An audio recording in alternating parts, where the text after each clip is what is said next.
మా వాడు 6th వచ్చాడండి. స్కూల్ మార్చాలి. ఎన్ని ఫెసిలిటీస్ ఉంటే ఏం లాభం? సబ్జెక్ట్లో అసలు స్టాండర్డ్సే లేనప్పుడు. మా అమ్మాయి స్కూల్లో అకాడమిక్స్ ఓకే అండి, కానీ అది తప్ప ఇంకేమీ లేదు. గ్రౌండ్ చాలా బాగుంది, కానీ వేరే యాక్టివిటీస్ చాలా వీక్. కంగారు పడకండి. రెసిడెన్స్ స్కూల్స్ తో మంచి చదువుతో పాటు all round development. Right age లో రైట్ ఫౌండేషన్ తో రెసిడెన్స్ స్కూల్స్ ఇప్పుడు హైదరాబాద్ అంతటా.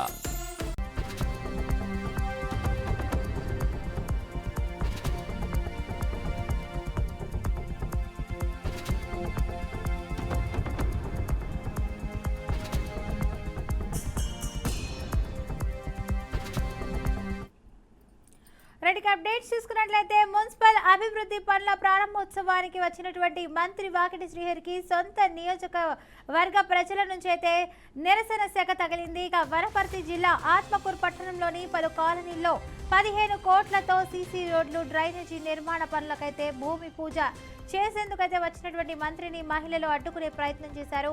త్రాగునీటి సమస్య గురించి ఎన్నిసార్లు మొరబెట్టుకున్నా తమను పట్టించుకోలేదని మండిపడ్డారు. నాయకులు ఇప్పుడెందుకు వచ్చారని నిలదీశారు. మరికొన్ని కాలనీల్లో అయితే అర్హులైన వాళ్లకు ఇందిరమ్మ ఇండ్లు రాలేదని మండిపడ్డారు. మంత్రితో వాగ్వాదానికి దిగారు. దీంతో ఆయన వారిపై అసంతృప్తి వ్యక్తం చేశారు. 1 నెల సమయం ఇస్తే మీ సమస్యలు పరిష్కరిస్తామని మంత్రి హామీ ఇచ్చారు. ఒక్క నిమిషం ఆగండమ్మా అక్క, ఒక్క నిమిషం ఆగండి.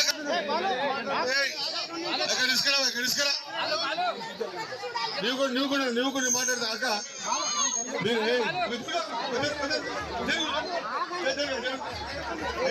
విను ఒక నిమిషము అక్క, ఒక్క నిమిషం నా మాట వినక. ఓ అక్క నా మాట వినక విను. నేను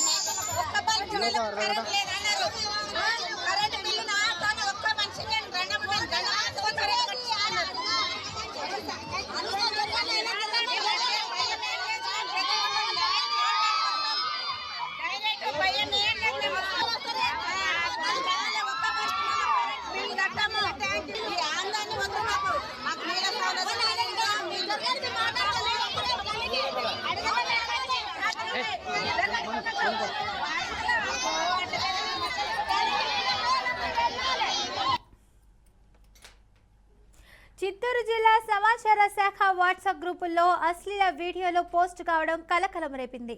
గ్రూప్ అడ్మిన్ గా ఉన్నటువంటి చిత్తూరు జిల్లా సమాచార శాఖ డీడీ నెంబర్ నుంచి అయితే వీడియో రావడంతో ఒక్కసారిగా మీడియా ప్రతినిధులు అవాక్కయ్యారు. విషయం తెలియగానే వెంటనే స్టూడియోలో వీడియోలను అయితే డిలీట్ చేసినట్లయితే సమాచారం. అయితే ఇది పొరపాటున పోస్ట్ అయిందా లేక ఫోన్ హ్యాకింగ్ కారణమా అన్న అనుమానాలు అయితే వ్యక్తమవుతున్నాయి. ఇక ఈ ఘటనపై చిత్తూరు జిల్లా డీడీ వేలాయుధం తన ఫోన్ హ్యాక్ అయిందంటూ తిరుపతి సైబర్ క్రైమ్ పోలీసులకు ఫిర్యాదు చేశారు.